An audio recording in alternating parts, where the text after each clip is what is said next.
Hola a todos y bienvenidos. En esta ocasión vamos a estar hablando acerca de los conflictos étnicos, políticos y religiosos que se desataron o que se han presentado en el mundo durante la segunda mitad del siglo XX y que inclusive aún hoy en día todavía somos testigos de algunos de ellos que se mantienen. Estos son procesos bélicos entre países o poblaciones dentro de un mismo país por situaciones ya sea limítrofes, diferencias religiosas o inclusive de etnia y principalmente por luchas del poder, es decir, quién se hace cargo de la política de estos países, ¿verdad? Es bien sabido que durante o que la principal intención de los conflictos en el mundo van desde el punto de vista del poder, de quién va a ser el líder en los diferentes territorios. Para hablar acerca del conflicto de China, por ejemplo, que es el primero que estamos viendo, vamos a tener que recurrir a la década de 1920, donde se desata una guerra civil entre los nacionalistas, liderados por el señor Chiang Kai-shek, y entre el ejército comunista, que es liderado por Mao. Mao Zedong estudia en la Unión Soviética y conoce el comunismo y lo lleva a China. En 1931 Japón invade la Manchuria, que es una región de China que posee muchos recursos minerales, y entre 1939-40 a 1945, en plena época de Segunda Guerra Mundial, se da la Segunda Guerra Chino-Japonesa, que curiosamente unió al ejército comunista y el ejército nacionalista en uno solo para luchar contra los japoneses. Finalmente, terminan por expulsar a los japoneses del territorio chino, nuevamente se enfrentan el nacionalismo y el comunismo y en 1949 triunfa el ejército comunista de Mao y los nacionalistas debieron huir hacia la isla de Taiwán, donde fundan un país. Sin embargo, a hoy en día Taiwán es considerado por China como una provincia rebelde, aunque ya los demás países del mundo lo consideran un país independiente. Ese es el conflicto que aún se mantiene en China, que los chinos continentales esperan que los taiwaneses les pidan perdón y se unan a su gobierno popular chino. Otro de los conflictos que vamos a ver va a ser la Guerra de Corea, que se va a desarrollar entre 1950 y 1953. Eh, Corea queda dividido en el paralelo 38, Corea del Norte con régimen comunista y Corea del Sur con régimen capitalista. Y los Estados Unidos intervienen en la Guerra de Corea eh, para apoyar a Corea del Sur, que va a defender el capitalismo, ¿verdad? Actualmente el principal problema que se desata en la zona es por la amenaza nuclear del gobierno de Corea del Norte, quien establece una serie de pruebas nucleares, ¿verdad?, que amenazan la tranquilidad y la paz de Corea del Sur. Inclusive hace unos días atrás se dio una explosión en una de las oficinas que se encuentra en la zona limítrofe y que pues se le atribuye a los coreanos del norte. Otro de los acontecimientos que vamos a ver va a ser la guerra de Vietnam. Vietnam, que pertenecía a la Indochina, junto con Laos y Camboya, se independizan de Francia en 1947. Y entre 1955 y 1975 se desata una guerra por ver cuál de las tendencias políticas iba a dominar, el capitalismo o el comunismo. Al norte, en el del paralelo 17, parecido a lo que pasó en Corea, se establece el Vietcong, que va a ser un gobierno de tipo comunista y que va a estar liderado por Ho Chi Minh. Y ellos inician una serie de invasiones a Vietnam del Sur, que tenía la tendencia capitalista. Esta última es apoyada por los Estados Unidos. Este conflicto se vio tan desarrollado al punto de que Estados Unidos debió intervenir militarmente y finalmente no fue de tan buena competencia porque termina en 1975 perdiendo la guerra contra el Vietcong. Finalmente se unifica Vietnam bajo un régimen comunista que actualmente es el que lidera el país. Por otra parte, tenemos uno de los conflictos más largos en la historia actual o moderna de la humanidad, que es el conflicto árabe-israelí,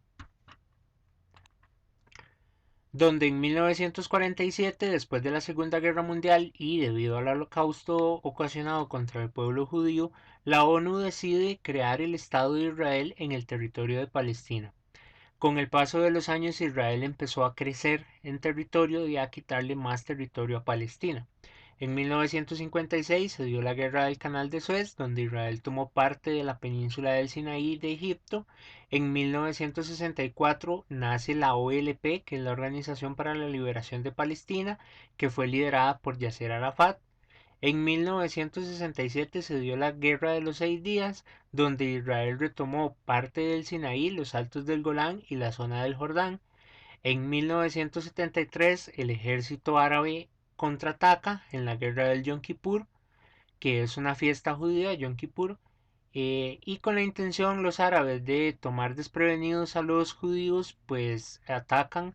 Sin embargo, esto no fue de mayor ganancia para el ejército árabe. En 1987 se dan las intifadas, que son revueltas que se dan en Palestina para la pelea por el territorio que les habían quitado. Y en 1993 el rabino Isaac Rabin de Israel, líder de Israel, y Yasser Arafat, líder de Palestina, pues firman unos pactos de paz. Sin embargo, estos a hoy en día todavía no se han concretado. Todavía vemos bombardeos por parte de Israel hacia la zona de la Franja de Gaza, que es el territorio más grande que queda de Palestina. Lo demás son territorios sumamente pequeños. Podemos señalar dentro de los otros conflictos también la situación que se dio en los Balcanes, donde después de la independencia o de la disolución de Yugoslavia, aparece una guerra por parte de Serbia contra Eslovenia, contra los croatas y contra los bosnios.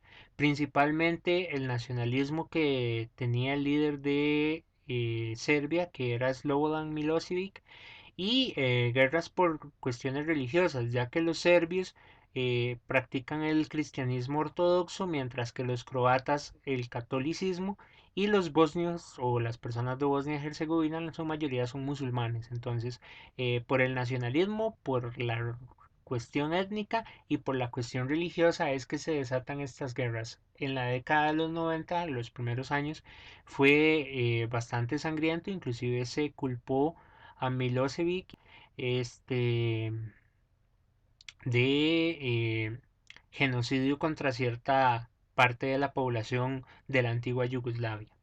En África podemos señalar el conflicto entre Ruanda y Burundi, que como lo vimos al principio, el hecho de dividir los territorios en África por parte de los imperios europeos generó que algunas de las tribus quedaran separadas y otras quedaran unidas en el territorio. Entre Ruanda y Burundi, pues las poblaciones quedaron divididas y hay conflictos limítrofes, pero el principal conflicto se da entre las tribus Hutus y los Tutsis que quedaron en un mismo territorio y se disputan el control político. Generalmente hay guerra, ¿verdad? Por parte de los comandos de ambas eh, tribus por ver quién se deja el territorio, el poder del territorio. La cuestión de Sudán, tendríamos que hablar de que el territorio de Sudán del Sur se independiza por la explotación de recursos. Es una zona sumamente rica en recursos, entonces en 2011 Sudán del Sur adquiere su independencia. Sin embargo, para Sudán lo considera una provincia rebelde y reclama los recursos de Sudán del Sur, ¿verdad? Entonces ese es el constante conflicto que hay en Sudán. La cuestión del Estado Islámico, que es otro de los conflictos que tenemos a hoy en día presentes, es un conflicto que se da por cuestiones religiosas. principalmente entre chiitas y sunitas, que son las dos ramas que controlan la religión del Islam. Los chiitas dicen que quien debe ser líder del pueblo, de la religión y de la política tiene que ser un descendiente directo de Mahoma, por linaje, por familia. Mientras que los sunitas dicen que cualquier persona que siga las enseñanzas de Mahoma puede ser el líder eh, del, del Islam, ¿verdad? Eh, Nace el Estado Islámico que conocemos hoy en día, nace de la agrupación que lideraba Osama Bin Laden, que se llamaba Al Qaeda, y lo que hace es luchar por establecer un califato, que es un gobierno, ¿verdad? Que reúne varios países, y ellos son de tendencia sunita, ¿verdad? El gobierno contra el que pelean es el de Irak y el de Siria, que son de tendencia chiita, es decir, que son liderados por personas que son descendientes directas de Mahoma, ¿verdad? Y también luchan contra la invasión de los Estados Unidos en el territorio del Medio Oriente, donde Estados Unidos adquiere muchos recursos. El Estado Islámico, dentro de las teorías que se manejan, fue creado por los mismos Estados Unidos para generar conflicto en la zona y desestabilizar los gobiernos de Irak y de Siria. Sin embargo, se salió de las manos de Estados Unidos y ahora también lucha contra Estados Unidos y contra la OTAN. Por último, y para cerrar, tenemos la cuestión de Rusia y la intervención que ha tenido. Después de la disolución de la Unión Soviética en 1991, tenemos que Rusia ha intentado recuperar el territorio de Crimea, que se encuentra en Ucrania, y el territorio de Chechenia, que es un país independiente. ¿Y por qué estos dos territorios principalmente? Bueno, básicamente por su cercanía con el Mar Negro, que le da salida al Mediterráneo, y por los recursos minerales que se encuentran en ellos. Y también lo que es el apoyo a Siria y al gobierno de Bashar al-Assad contra la lucha contra el Estado Islámico y contra la OTAN, que lo quieren desestabilizar y lo quieren sacar del poder. Entonces, básicamente, a manera un poco resumida, esos son los conflictos que estamos viendo en esta temática para que los tengan en cuenta. Saben que estoy a completa disposición para recibir dudas, comentarios o alguna cosa en lo que les pueda ayudar. Y de momento sería, nos vemos en la próxima. Que estén bien y saludos.